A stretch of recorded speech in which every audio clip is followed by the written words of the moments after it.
Donc c'est parti, on reprend son poly, la maille cubique à face centrée, faire un schéma, ben c'est fait, pour une structure cubique à face centrée, et on va maintenant déterminer les informations suivantes. Première information qu'on nous demande, le contenu de la maille. Donc là, vous avez la maille CFC, et on demande son contenu. Alors on voit que chaque atome au sommet est commun à 8 cubes. Donc, chaque atome compte pour 1/8, et j'ai 8 sommets. Donc, le contenu, c'est 8 fois 1/8. Et puis, on voit que j'ai des atomes sur les faces. Et j'ai 6 faces pour un cube. Donc, ça fait plus 6 fois. Et chaque face, évidemment, chaque atome qui est sur une face compte pour 2 cubes, évidemment. Chaque atome ici est commun à 2 cubes. Donc, c'est 6 fois 1/2. Et ça va me donner un contenu de la maille cubique face centrée qui est égal à 8 fois 1/8, c'est 1, plus 6 fois 1/2, c'est 3, c'est-à-dire 4 atomes par maille. Et attention, c'est une maille CFC. Donc, ce résultat est très, très important. Bien comprendre que ici, je n'ai que 4 atomes par maille cubique face centrée, parce que chaque atome qui est sur un sommet, ben, il est commun à 8 autres cubes. Voilà, 4 atomes par maille. Si vous vous souvenez, le 3.1, c'est la maille hexagonale compacte. Et quand on avait déterminé le contenu de la maille hexagonale compacte, on avait obtenu uniquement 2 atomes par maille. Donc on voit que la maille cubique face centrée, déjà, n'est pas une maille élémentaire. On peut faire plus petit pour repaver la structure ABC-ABC, mais le volume, c'est un rhomboèdre, il est un petit peu plus délicat à dessiner. Donc, ce qu'on fait, c'est qu'on préfère grossir la maille et tomber sur une maille qui est relativement facile à dessiner, à savoir un cube. Okay, même si, évidemment, ça impose des plans ABC qui sont comme ça en diagonale. Première chose, le contenu. Deuxième chose, la coordinance. Alors la coordinance, évidemment, elle ne bouge pas, hein, puisque c'est une structure compacte. Donc on sait que sur une structure compacte, ben, c'est pas compliqué.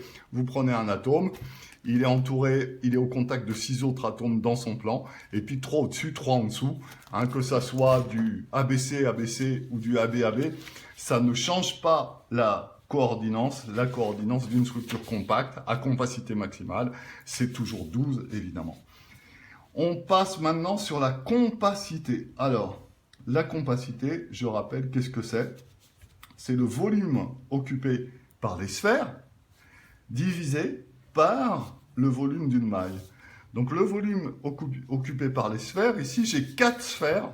Hein, on a vu que le contenu, c'était 4 atomes par maille. Donc, j'ai 4 fois 4 tiers de pierre cube. Hein, parce qu'évidemment, je vais appeler R le rayon d'une sphère. R égale rayon d'une sphère, alors que A, c'est le paramètre de la maille, c'est l'arête du cube. Voilà. Et donc la compacité, c'est 4 fois 4 tiers de pierre cube divisé par A cube. Qu'est-ce qu'il nous reste à faire pour obtenir la valeur de la compacité? Eh bien, c'est de trouver une relation entre petit a et petit r. Alors, cette relation, en fait, elle n'est pas difficile à retrouver si on se souvient bien de cette structure ABC. ABC, c'est pour ça que c'est très très important le début, c'est-à-dire de bien comprendre qu'ici, les atomes sont tangents suivant une petite diagonale du cube. Donc quand vous dessinez un cube, hein, bien connaître son vocabulaire. Ici, vous avez une arête du cube. Sur une face, vous avez une petite diagonale du cube.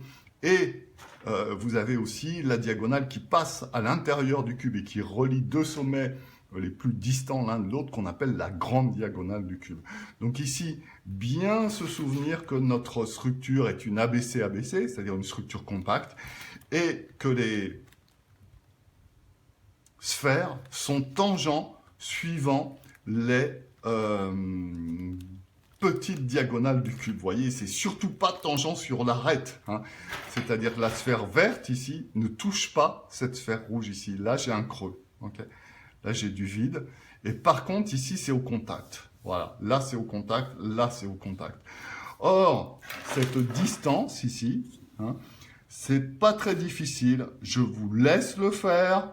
Cette distance-là, c'est a racine de 2. Hein, il suffit de voir que ça, c'est petit a, ça, c'est petit a. Vous faites un théorème de Pythagore et vous avez a carré plus a carré égale 2a carré, bien sûr. Donc ça, c'est a racine de 2. Et donc, si vous avez a racine de 2 ici, ben vous voyez que là, j'ai un rayon de sphère. Ici, évidemment, j'ai une sphère qui fait 2R. Et ici, j'ai encore un rayon. Autrement dit, ici, j'ai a racine de 2 qui est égal à 4R. D'accord? Donc ça se lit de manière littéraire. Les sphères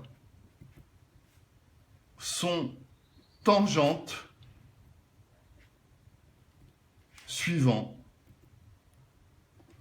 une petite diagonale du cube. Voilà, c'est très très important quand vous apprenez votre cours de toujours donner du sens à une égalité. Parce que quand on dit a racine de 2 égale 4R, oui, ok, mais qu'est-ce que ça signifie? Donc ce qu'il faut apprendre, évidemment, c'est ça. Voyez, parce que souvent, bon, vous commencez à me connaître, hein, je vous dis, voilà, l'élève un petit peu moyen, il apprend, allez, a racine de 2 égale 4R, que vaut petit a racine de 2 égale 4R, il sait plus ce que ça veut dire, et là, c'est la catastrophe. Hein. Alors surtout, n'en parlons pas à l'oral, mais même à l'écrit, à mon avis. Donc, ce que vous devez apprendre, ce que vous devez retenir, c'est le sens de ce que vous faites.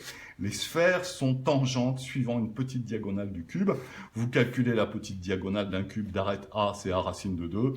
Vous savez que petit r, c'est le rayon d'une sphère. Comme elles sont tangentes, ben vous avez 4r égale a racine de 2. Voilà. C'est aussi simple que ça. Hein. Il n'y a pas plus de difficulté que ça. Je vous laisse finir le calcul. C'est dans votre poly. Sachant que la compacité, c'était 4 fois 4 tiers de pi r cube divisé par a cube.